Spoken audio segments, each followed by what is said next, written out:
Hey everybody, it's Ron from Pick Dawgz, and this is Ron's Rundown. We're going to go over the MLB games scheduled for Sunday, June 19th, 2022. Happy Father's Day to all the fathers out there. Now, if you like what you see, make sure to give this video a big thumbs up and subscribe to our channel. And don't forget to put your baseball picks in the comments section below. Now, if you're looking for my best bets, you can find those at the premium picks tab at pickdawgz.com. I'm running a daily $15 MLB best bet. Had a little bit of a rough patch with those best bets in the past few days, but we're still 32-20 on the season, over 61% winners since the beginning of the season on those best bets. So you can check that out at Pick Dawgz Premium. Alrighty, here we go. Here are the games for Sunday, June 19th. First up, we see the Philadelphia Phillies taking on the Washington Nationals. This is going to be an early afternoon start time, 12:05 Eastern on Peacock. We're going to see Zach Eflin and Jackson Tetreault as your starters in this one. Jackson Tetreault is not an MLB caliber starter in my opinion. We saw that in his MLB debut against the Braves. 4 innings, 9 hits, 7 earned runs, 3 homers in that one. He's just not ready to make the major leagues. He's got really good velocity on his fastball. He can hit 97, 98, but just not the best location. He's missing inside and outside the zone, giving up those 3 home runs. Only 2 strikeouts in those 4 innings as well, and I think the Phillies bats are going to get to him. I haven't really been impressed with Zach Eflin recently. You know, last time out wasn't his strongest start against the Miami Marlins. He gave up 2 home runs, 4 earned runs in that one. He's had some inconsistent spots. You know, he gave up 7 earned against the Mets back on May the 28th, and he bounced back in a big way against the Angels with 8 shutout innings. So it's kind of been hard to read Zach Eflin as of late, but I still think he's the much better option here on the mound. So I like the Phillies in this one. I'll lay the run line with Philadelphia. Next up, we see the San Francisco Giants taking on the Pittsburgh Pirates. We're going to see Alex Cobb and Mitch Keller as the starters in this one. Alex Cobb was just lifted from the IL. He missed about almost 3 weeks of action. His last start before going on the IL, he went 6 innings, 2 earned runs, 8 strikeouts against the Reds. And I do think we're going to see some sharper numbers for Cobb going forward. Before he went on the injured list, the numbers were actually in his favor in terms of expected numbers, xFIP, FIP, and expected ERA. And he is striking out a good amount of batters, 47 Ks already this season despite the injury. Just giving up a lot of base hits. You know, the walks have also been an issue for him at times this season, but I think he has a good start here against a pretty weak Pirates lineup. On the other side, Mitch Keller is another guy that I do think he's pitching better than his ERA may suggest, an ERA above 5 right now. The only worry I have about Keller is the fact that he's not really striking out as many batters as we've seen in seasons past.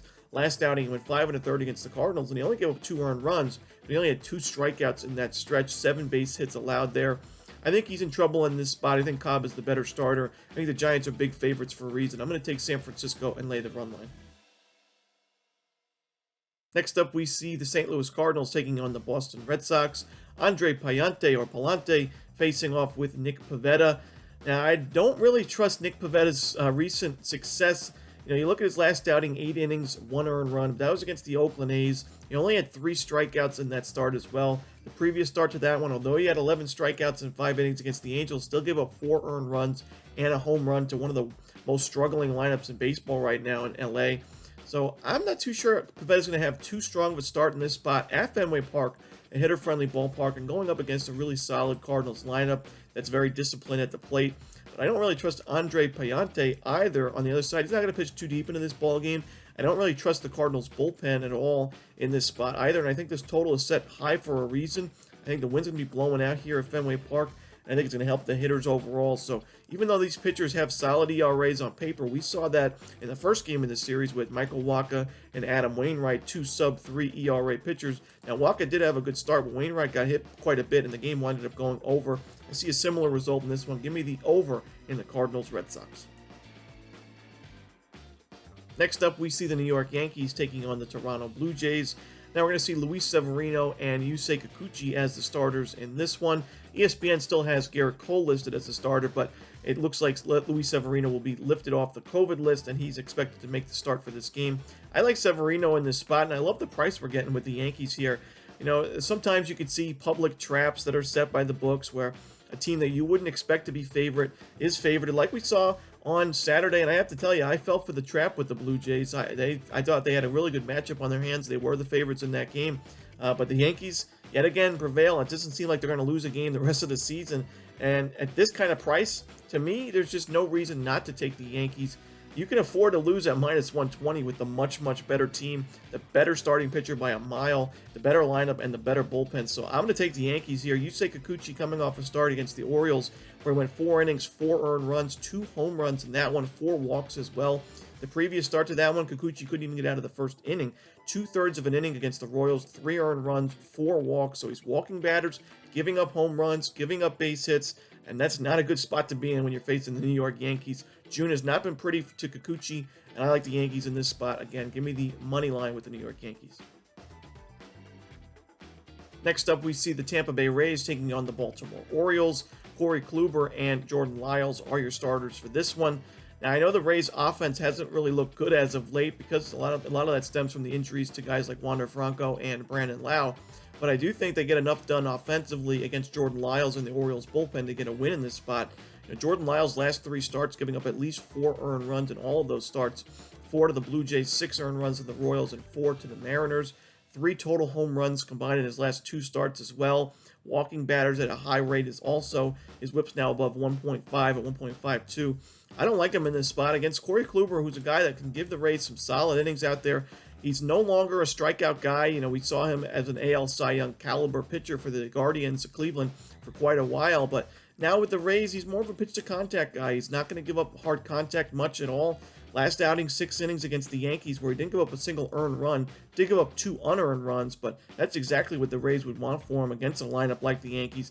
Now you're facing a much weaker lineup in the Orioles. I know they're solid at home this season as the underdog especially, but I don't like their chances with Lyles on the mound, at least not in his current form. Give me the Tampa Bay Rays on the money line. Next up, we see the Miami Marlins taking on the New York Mets. We're going to see Sandy Alcantara and Chris Bassett as the projected starters for this one. Now, the Miami Marlins have been really solid at getting on base against right-handed pitching. They are in the top 5 in team OPS against righties. The only problem for Miami has been their performance with runners in scoring position. That's why they are a well below 500 team. It's really their pitching staff has been decent, especially guys like Alcantara, but the offense just isn't scoring runs. And against righties, although they're getting on base, they're just not scoring enough runs for me to take a chance with them here, even at the underdog plus money price. And the way Chris Bassett looked on the mound last time out against a pretty solid lineup in the Milwaukee Brewers, 8 innings, no earned runs, 7 strikeouts in that one. I think the Marlins struggle at the dish again in this spot, but I also do think Sandy Alcantara pitches well against the Mets.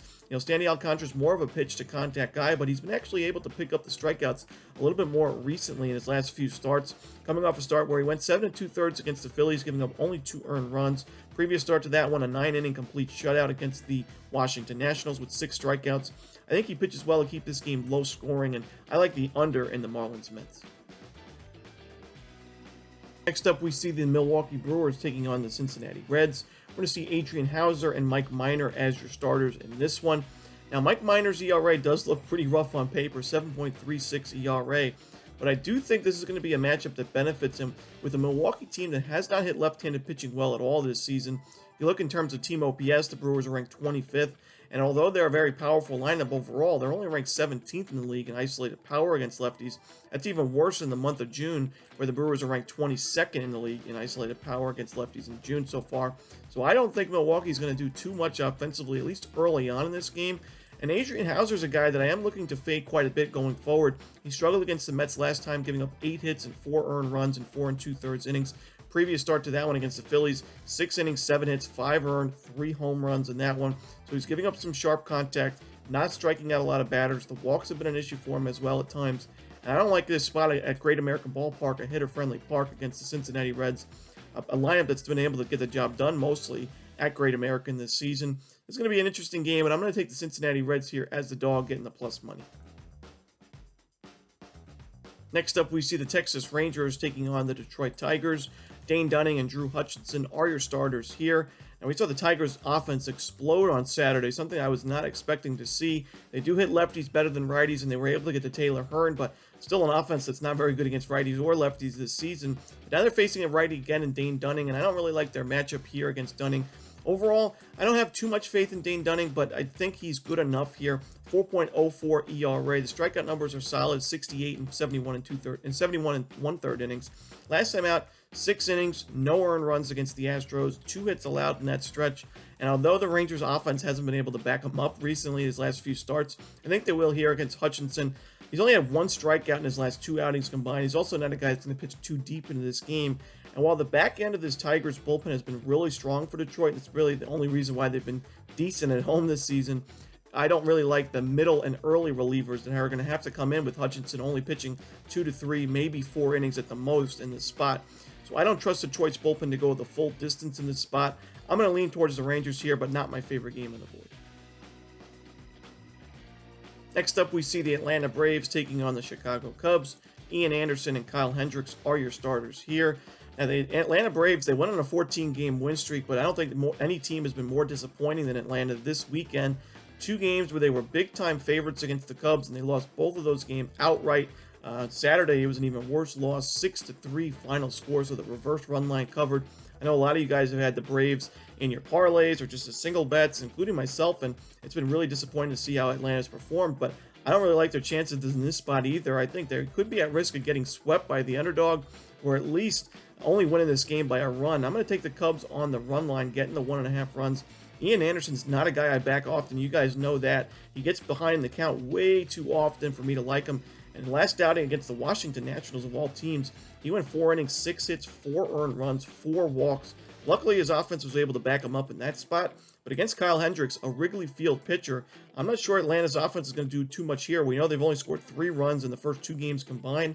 Kyle Hendricks was really sharp last time out, 5 innings, 1 earned run, 6 strikeouts against the Padres, a lineup that went nuts in that Cubs series. So I do think Hendricks pitches well here again. I think the Cubs can get to Anderson. I'm going to take the Chicago Cubs on the run line, getting 1.5 runs. Next up, we see the San Diego Padres taking on the Colorado Rockies. Blake Snell and Antonio Senzatella are your starters for this one. Now, it is risky to take Blake Snell in really any spot these days, as he has the ability to pitch really well at times. We saw last time out, 6 innings, 2 earned runs, 7 Ks against these Rockies.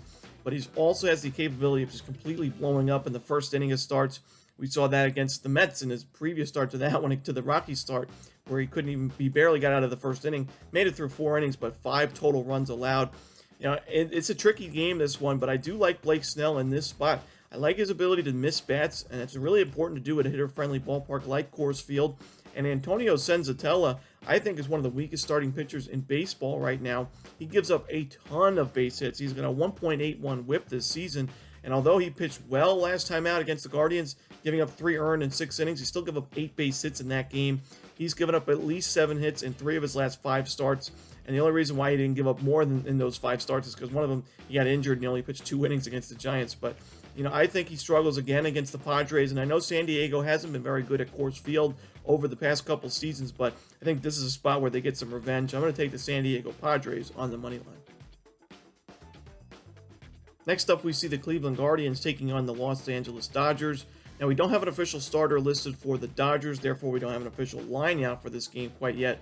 We should see Shane Bieber on the mound, a little bit of a tongue twister there. Should see Shane Bieber, but he has pitched well this season, 3.01 ERA. At times, he's had a little bit of problems with the home run ball, and also strikeout numbers have gone down a little bit at times, but recently he's striking out batters. He pitched 7 innings, 11 Ks against the Orioles back on June the 3rd. Against the Rangers, 4 1/3, 6 Ks. And his last start against the Rockies, it was at Coors Field, so he did get hit a little bit, but he still had 7 strikeouts in 6 2/3 innings in a Guardians win. The Guardians have won each of the last 4 starts that Bieber's pitched in, and although those teams that he faced were pretty weak, Orioles, Tigers, Rangers, Rockies, I still think he pitches well enough here against the Dodgers lineup that has just not done much recently. Against the Giants, they really struggled offensively. Even in their 2-game sweep over the Angels, they only scored 2 runs and 4 runs in each of those games. We saw the first game of this series, they couldn't get much done against Zach Plesac of all starters, so I don't think it's going to get any easier against Shane Bieber. I'm going to lean towards the Guardians here on the run line, getting 1.5 runs. We'll have to see who the Dodgers decide to go with on the mound. Next up, we see the Kansas City Royals taking on the Oakland Athletics. Brady Singer and Jared Koenig are your starters for this one. Not really a lot of faith in either of these starters, just like I didn't have much faith in either of the starters going yesterday. But like we've seen, these two offenses are not very good, so even with bad starters on the mound, they're struggling to score anyway. I could see that being the case in this spot as well. We see a very low total of 7.5 in this game. So I do lean towards the under just because these offenses haven't done much at all season long. But I also think Brady Singer is a little bit more trustworthy on the mound here. Brady Singer, 4.24 ERA, certainly getting higher and higher, it seems, with each start. Last time out wasn't bad, though, against the Giants. 5 innings, 2 earned runs, 5 strikeouts. The issue in that game was 5 walks allowed, and I don't know if the Oakland A's are going to be able to make them pay for that kind of numbers, as Oakland's just been dreadful against right-handed pitching all season long. I'd much rather take Oakland when they're facing a lefty, and Jared Koenig is just not a guy I can back right now. An ERA above 11. I know he's only had 2 outings, but both of those were really rough outings. Against the Braves, 4 innings, 4 earned runs. Red Sox, 4 innings, 6 earned runs, 2 home runs allowed in that game. I can't back them in this spot. The Royals' offense is in a little bit of a better place, in my opinion. Give me Kansas City on the money line. Next up, we see the Los Angeles Angels taking on the Seattle Mariners. We're going to see Kenny Rosenberg and Logan Gilbert on the mound for this contest. Now, I know Logan Gilbert's got that ERA looking good at 2.22, but he's in the bottom 6th percentile in average exit velocity and hard hit percentage this season. Therefore, he's susceptible to the home run ball, and although the Angels don't really have power hitters from top to bottom anymore of their lineup, they still have a few guys at the top of their lineup, guys like Mike Trout and Shohei Ohtani, that could definitely do some damage on Gilbert, and I do think they will in this spot, but I definitely cannot back Kenny Rosenberg. He's only had a little bit of work this season for the Mariners. He used to be in the Rays organization, and last time out against the Yankees, 5 innings, 4 earned runs, a home run, 2 walks in that one. Not the sharpest numbers. I think the Mariners will get to him in this spot. That's why they're the big favorites here, other than the fact that Gilbert's on the mound. But I like the over in this game. I think the total set a little bit too low just because Gilbert is on the mound here, and the Angels' offense has been struggling. But I think we see some scoring here at T-Mobile Park. Next up, we see the Minnesota Twins taking on the Arizona Diamondbacks. Chris Archer and Merrill Kelly are your starters for this one. At the beginning of the season, there was only a few starters that were having better starts to the year than Merrill Kelly, but recently he just hasn't been the same, giving up at least 3 earned runs in 3 of his last 5 outings, including one of his worst starts of the season last time out against the Reds, where he went 6 innings, 8 base hits allowed, 5 earned runs, and a homer in that one. The strikeout numbers have picked it up a little bit as of late, but that was the start of the fall for Kelly, as he wasn't missing a lot of bats. And now his ERA is above 3.6 at 3.68, only 61 Ks in 71 innings, a pretty high whip at 1.35. I think a really good Minnesota Twins lineup gets to Kelly in this spot, but I'm certainly not putting any money on Chris Archer right now. He's got a ton of regression in his game that I worry about, and I think a powerful lineup like the Diamondbacks could make him pay quite a bit. Archer hasn't given up a home run in any of his last 5 starts, but I think this is one where he will give up a long ball, as his average exit velocity, hard hit percentage, and barrel percentage are not very good this season. He walks a lot of batters as well, doesn't strike out a ton of guys either. Give me the over in the Twins Diamondbacks. Next up, we see the Chicago White Sox taking on the Houston Astros. This is going to be our final game of the night on Sunday Night Baseball, ESPN. Michael Kopech and Christian Javier are your starters for this one.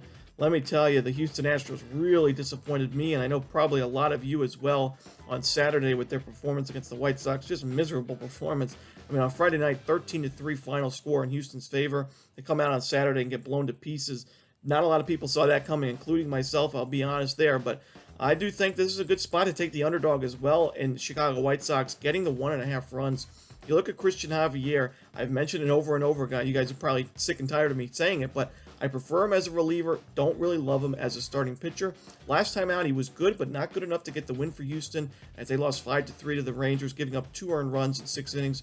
Previous start to that one, he wasn't very good. It's 3 2/3 innings, 5 earned runs, a home run against the Mariners. That was another 7-4 loss to Seattle. So the Astros have lost 3 of the last 5 games that Javier has started in, and that's despite playing teams that aren't very, very good this season. Rangers twice, the Mariners, Oakland, and Cleveland.